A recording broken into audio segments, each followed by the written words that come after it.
সিদ্ধেশ্বরী মাতার বর্ষপূর্তি উদযাপন অনুষ্ঠিত হলো হুগলির সিঙ্গুরের বেড়াবেড়ি সিদ্ধেশ্বরী মাতার বর্ষপূর্তি উদযাপন।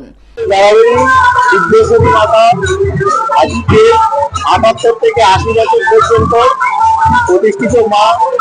এখানে বহু পুরাতন, তো আমাদের জন্ম বা আমার বাবার জন্ম আগেই প্রতিষ্ঠিত।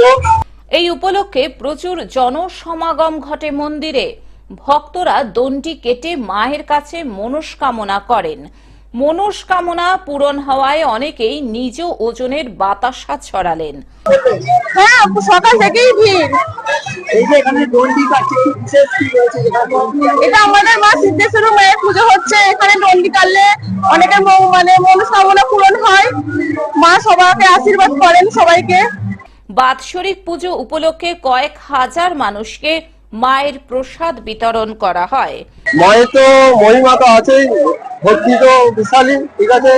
সেই জন্যে দূর দূরান্ত থেকে সকলেই আসেন। অবশ্যই এই যে মনস্কামনা মায়ের কৃপায়, মায়ের দয়ায় সবই সম্পূর্ণ হয়। হুগলি থেকে কৌশিক ঘোষের রিপোর্ট, গ্লোব নিউজ। এখন থেকে গ্লোব টিভি দেখুন আপনার স্মার্টফোনেও। গুগল প্লে স্টোর অথবা অ্যাপল স্টোর থেকে ডাউনলোড করুন গ্লোব টিভি লাইভ অ্যাপ। এছাড়াও জিও টিভি অ্যাপ থেকেও দেখুন গ্লোব টিভি লাইভ।